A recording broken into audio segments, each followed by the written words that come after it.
ಎಲ್ರಿಗೂ ನಮಸ್ಕಾರ. ನಾನು ನಿಮ್ಮ ವಿನಾಯಕ್ ಎನ್ ಬಿ. ಇವತ್ತು ಒಂದು ಕ್ವಿಜ್ನ ಮೂಲಕ ನಿಮ್ಮ ಮುಂದೆ ಬಂದಿದ್ದೇನೆ. ದಯವಿಟ್ಟು ಎಲ್ಲರೂ ಸಬ್ಸ್ಕ್ರೈಬ್ ಮಾಡಿ, ಪಕ್ಕದಲ್ಲಿರುವಂಥ ಬೆಲ್ ಐಕನ್ನ ಪ್ರೆಸ್ ಮಾಡಿ. ಮೊದಲನೇ ಪ್ರಶ್ನೆ ನೋಡೋದಾದರೆ, ನಾವು ಇರುವ ಗ್ಯಾಲಕ್ಸಿಯನ್ನು ಈ ಕೆಳಗಿನವುಗಳಲ್ಲಿ ಏನೆಂದು ಕರೆಯುತ್ತಾರೆ? A Milky Way, B cigar, C black eye, D Andromeda. The correct answer is A Milky Way. ನಿಮಗೆಲ್ಲ ಗೊತ್ತಿರ್ಬೋದು, ನಾವಿರುವಂಥ ಒಂದು ಮಿಲ್ಕಿ ವೇ ಗ್ಯಾಲಕ್ಸಿ ಈ ರೀತಿಯಾಗಿ ಕಾಣ್ತದೆ ಅಂತ. ಈ ಗ್ಯಾಲಕ್ಸಿಯ ಒಂದು ಮೂಲೆಯಲ್ಲಿ ಸೂರ್ಯ ಹಾಗೂ ಸೂರ್ಯನ ಕುಟುಂಬವಾದ 8 ಗ್ರಹಗಳು ಹಾಗೂ ಇನ್ನಿತರ ಗ್ರಹಗಳು, ಉಪಗ್ರಹಗಳು ಹಾಗೂ ಉಲ್ಕೆಗಳು, ಉಲ್ಕಾಪಾತಗಳು ಎಲ್ಲವನ್ನು ನಾವು ಕಾಣಬಹುದು. ಎರಡನೆಯ ಪ್ರಶ್ನೆ ಹೀಗಿದೆ: ಸೌರವ್ಯೂಹದಲ್ಲಿ ಒಟ್ಟು ಎಷ್ಟು ಗ್ರಹಗಳಿವೆ? A 9, B 10, C 8, D 7. ಸರಿಯಾದ ಉತ್ತರವನ್ನು ಕಮೆಂಟ್ ಮೂಲಕ ತಿಳಿಸ್ತಾ ಹೋಗಿ. ಸಿ 8. ನಮ್ಮ ಸೌರವ್ಯೂಹದಲ್ಲಿ 8 ಗ್ರಹಗಳಿರುವುದನ್ನು ನಾವು ಕಾಣ್ತೇವೆ.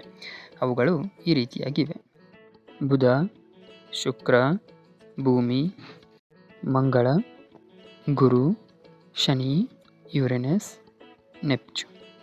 ಇವು ನಮ್ಮ ಸೌರವ್ಯೂಹದ 8 ಗ್ರಹಗಳಾಗಿವೆ. ಇನ್ನು ಮುಂದಿನ ಪ್ರಶ್ನೆ: ಸೂರ್ಯನಿಗೆ ಅತ್ಯಂತ ಸಮೀಪ ಇರುವ ಗ್ರಹ ಯಾವುದು? A Budha, B Guru, C Shani, D Mangala. ಈಗಾಗಲೇ ಇದನ್ನು ನೋಡಿದ್ದೇವೆ. ಸರಿಯಾದ ಉತ್ತರ ಎ ಬುಧ. ಬುಧ ಸೂರ್ಯನಿಗೆ ಅತ್ಯಂತ ಸಮೀಪವಿರುವಂತಹ ಒಂದು ಗ್ರಹವಾಗಿದೆ.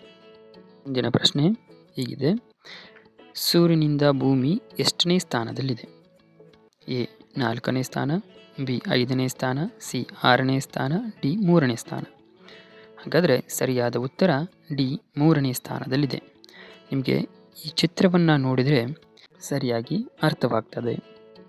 ಬುಧ ಹಾಗೂ ಶುಕ್ರ ಗ್ರಹದ ನಂತರ ಇರುವ ಗ್ರಹವೇ ಭೂಮಿ.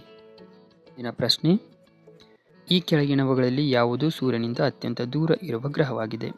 ಎ ಭೂಮಿ, B Neptune, C Pluto, D ಗುರು.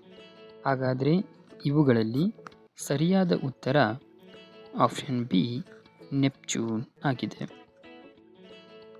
ಮುಂದಿನ ಪ್ರಶ್ನೆ: ಕೆಂಪು ಗ್ರಹ ಎಂದು ಈ ಕೆಳಗಿನವುಗಳಲ್ಲಿ ಯಾವ ಗ್ರಹವನ್ನು ಕರೆಯಲಾಗುತ್ತದೆ? A Budha, B Shani, C Mangala, D Guru. ಸರಿಯಾದ ಉತ್ತರ ಆಪ್ಷನ್ ಸಿ ಮಂಗಳ. ಮಂಗಳ ಗ್ರಹವನ್ನು ಕೆಂಪು ಗ್ರಹ ಎಂದು ಕರೆಯಲಾಗ್ತದೆ. ಇನ್ನು ಮುಂದಿನ ಪ್ರಶ್ನೆ: ಈ ಕೆಳಗಿನವುಗಳಲ್ಲಿ ಯಾವುದನ್ನು ಗ್ರಹಗಳ ಪಟ್ಟಿಯಿಂದ ತೆಗೆದುಹಾಕಲಾಗಿದೆ? A Guru, B Shani, C Pluto, D Shukra ಗ್ರಹ. ಯಾವುದು ಸರಿಯಾದ ಉತ್ತರ ಅನ್ನೋದನ್ನು ನೋಡೋದಾದರೆ ಸಿ ಪ್ಲೂಟೋ. ಪ್ಲೂಟೋ ಗ್ರಹವನ್ನು ಇತ್ತೀಚೆಗೆ ಗ್ರಹಗಳ ಪಟ್ಟಿಯಿಂದ ತೆಗೆದುಹಾಕಲಾಗಿದೆ. ಏಕೆಂದರೆ ಗ್ರಹಗಳು ಹೊಂದಿರಬೇಕಾದಂತಹ ಕೆಲವೊಂದು ಲಕ್ಷಣಗಳನ್ನು ಪ್ಲೂಟೋ ಹೊಂದಿಲ್ಲ. ಹಾಗಾಗಿ ಇದನ್ನು ಗ್ರಹಗಳ ಪಟ್ಟಿಯಿಂದ ತೆಗೆದುಹಾಕಲಾಗಿದೆ.